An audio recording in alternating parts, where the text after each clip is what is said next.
I know you talked about the spring portal window the other day. What do you feel like the lessons you've learned from the past few years of the spring portal window are, and how does that kind of shape your approach this year? Well, it's the spring portal's been different every year. It's definitely evolved in terms of kind of what's in there. Obviously, if guys are in there, there's a reason, and you got to do your best in a short amount of time to get to the bottom of that. Each team and each roster is just in a different scenario, and I think the big thing for us is trying to build a roster where we don't have to be too reliant on the spring portal window.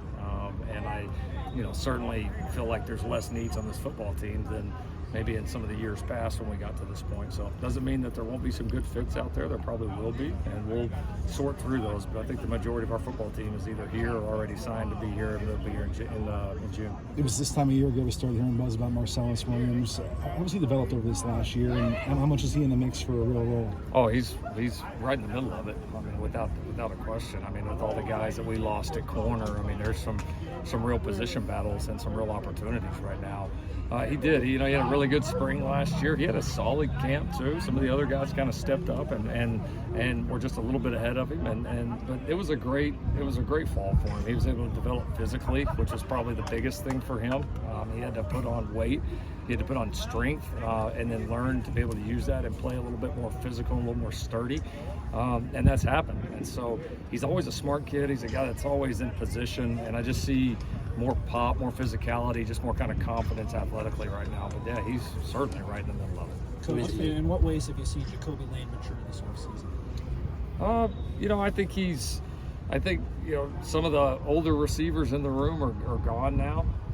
And it's, he's getting to the point where, he's not only needs to mature individually, but this team needs him to in terms of the leader and presence that he is, because he does have an infectious energy, competitive energy that, it affects our football team.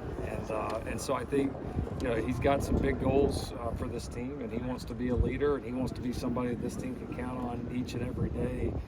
And he knows the path to that is more consistency in all areas. And so he's doing a lot of things better than he ever has. And he's got great intent for it. He continues to grow and progress, and we're just going to need him to just stay on that track. The more steady he can be, the explosive plays and all the things will come out of this guy, because he's that talented of a player. But he's taking his craft more seriously. He's taking the leadership more seriously. Haven't had some of the emotional ups and downs that at times have plagued him early in his career. And if that continues, he'll be set up to have a great season, and most importantly, be a really good leader for this team. Is that a natural realization for him, or is that something where you guys have a conversation with him about just where he's going? Oh, there's been a lot of conversations. I mean, I think he's a smart kid, though. I mean, when you get him out of the heat of the moment, he realizes it. And now it's, all right, take these lessons learned, both the positive ones and the challenging ones in the first few years, and how do we apply them and make it different where it's noticeably better in all areas than what it's been before. And he's got the right intent. He's got the right goals. He definitely wants to do it.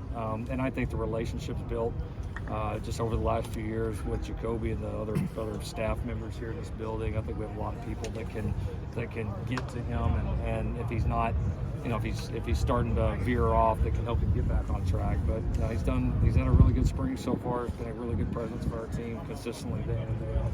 What's the status of Kai Sina, and is Mana's move also, is that permanent, or is you're just doing? Mana's move, we're doing it full time right now. We're not working him at both, but we'll evaluate that as that goes on. He's got the ability. Mana has the ability to help this team on the offensive line or the defensive line. I mean, that's clear. I mean, he had a couple of really good practices on the D line before we made this move. Probably the best practices that he's had here. So he's definitely going to make an impact. We saw some things that, as a coach, your kind of intuition is this would probably be a pretty good time to take a look at him over at the other side of the ball. And I mean, up to this point, he hasn't disappointed us on that at all. He's got some real natural ability on both. Makai got injured. It's nothing crazy serious. We hope to have him back for probably the last week of spring, maybe week and a half is the hope. And he was doing some really good things before he got dinged, but fortunately nothing too serious. Who's in the mix in nickel right now? Well, we could go a lot of different directions there. I mean, you got guys that have played that position in games for us, Prophet, Kamari, guys like that can certainly play it. We're experimenting with some of the young guys now. Alex Graham, JJ, a few of those young guys to see what they can do. Isaiah Rubin. So I don't know that Harvey, certainly I think could jump in there and help us there as well. So just trying to rotate some guys in and out. Obviously, we've got a number of guys in secondary that we're trying to take a look at this spring, but those would be the guys right now that have taken the majority. I think we're about halfway through spring practice. Any position group in particular that has maybe exceeded expectations that you had coming into the spring? Mine are high. I like the running back room a lot.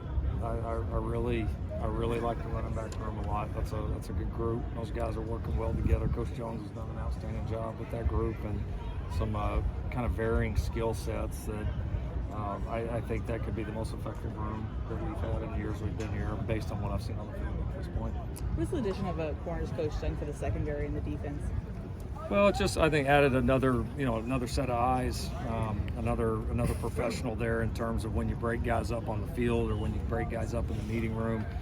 Coach Reed's been excellent, and Coach Belk is still certainly overseeing the entire secondary. But Coach Reed is, you feel his energy on the field, you feel his expertise both from his coaching and his playing career, and and then I think just the individual attention that's dedicated to our secondary players here. I mean, at any one point, between Trevon, between Coach Belk, obviously between Coach Lynn, I mean, we can divide these up and they can be getting coached by some of the best coaches in the country. So I think that has been a big key to the development, and that group is certainly progressing right now. Let's do one more.